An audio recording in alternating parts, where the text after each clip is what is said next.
Human rights complicate matters. Well, that's the impression I received in graduate school when we discussed the impact of President Jimmy Carter's emphasis on human rights.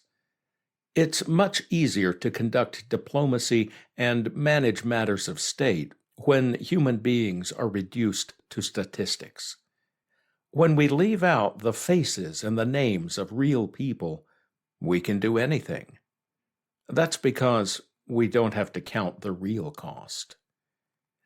This is how the fates of multitudes have been decided since the first governments were established.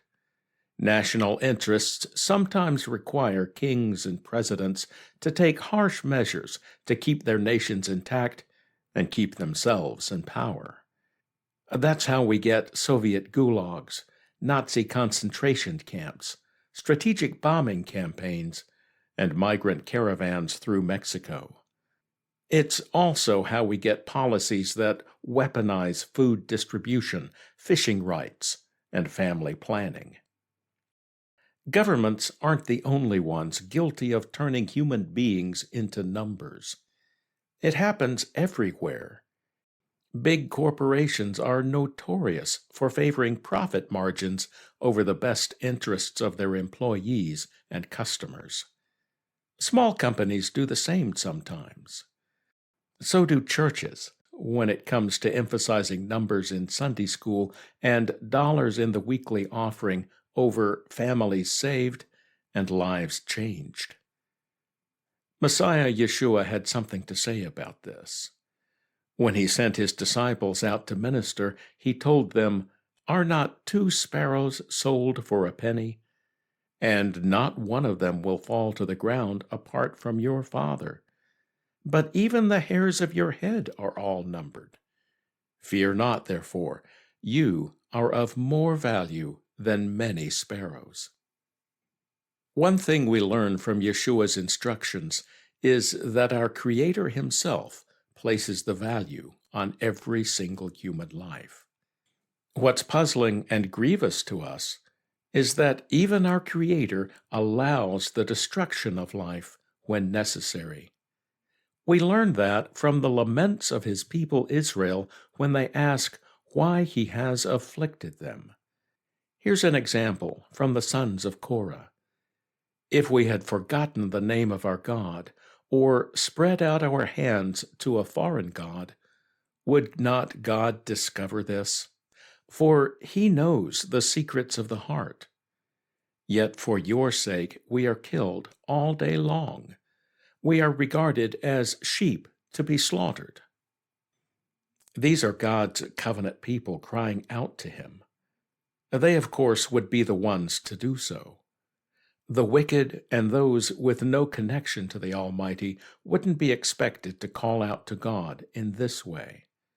Perhaps they would ask him for relief from suffering, but not in the same way as those who know him and are wounded not only at the suffering they endure, but at the apparent truth that God himself has either brought it on them or allowed it.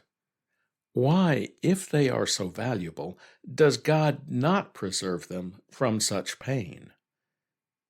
Maybe that's not the right question to ask. Maybe instead of asking why, we should act when given the opportunity. That seems to be what Shifra and Puah did when an ancient statesman made a calculated decision that placed national interests over the value of certain human lives. Then the king of Egypt said to the Hebrew midwives, one of whom was named Shifra, and the other Puah, "When you serve as midwife to the Hebrew women and see them on the birth stool, if it is a son, you shall kill him. But if it is a daughter, she shall live." But the midwives feared God and did not do as the king of Egypt commanded them, but let the male children live. So the king of Egypt called the midwives and said to them, "Why have you done this, and let the male children live?" The midwives said to Pharaoh, "Because the Hebrew women are not like the Egyptian women, for they are vigorous and give birth before the midwife comes to them. So God dealt well with the midwives, and the people multiplied and grew very strong. And because the midwives feared God, he gave them families. We know the names of these courageous women because they obeyed God rather than a wicked man. But what did they think when they saw Egypt's Pharaoh respond to their courage by commanding his people to throw the Hebrew boys into the Nile? Did they think they had failed? Did they think they had brought even worse suffering on their people? Did they suppose that their choice of a lesser evil of lying to Pharaoh had brought the wrath of God on them and their people? This is the human dilemma. It's our dilemma because it's God's dilemma. Evil happens, and sometimes we have to navigate between and among evils to find a way to save at least some life. But which lives do we save? Which are worthy, or more worthy? Is one particular life worth more than 100 or 1,000 others?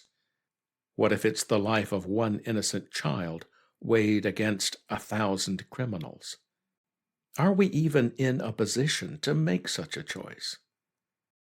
We all want to see evil eradicated from our lives. Perhaps what we should want more is to see wickedness eradicated. Evil happens, but wickedness is a choice. Wicked people do evil things because they don't know better, or choose to do evil even though they do know better. Can we do anything about that? Yes, we can. We can mitigate the damage, we can rescue those in harm's way, and we can create conditions by which the wicked are confronted with righteousness. How they respond is between them and our merciful yet just Creator. We shouldn't expect instant results. Shiphrah and Puah did see individual Hebrew boys saved, perhaps on a daily basis, but they probably didn't live to see the deliverer God sent to take Israel out of Egypt. He was one of those infants they couldn't save, but God took care of that. Then he had to grow up and be prepared for the monumental task of acting as God's agent in fulfilling his covenant promises to his people. That process took 80 years, and by that time, the midwives' great-grandchildren had joined the chorus of lament and supplication for deliverance. Why should we expect things to be different? Our grandparents and great-grandparents had their own evils to endure, sometimes perpetuated by wicked people, and sometimes spawned by their own short-sighted disobedience. Yet they endured, and we are here because of it. Somehow, they chose to value life, or at least value it enough to open a window for the sparrows to fly free.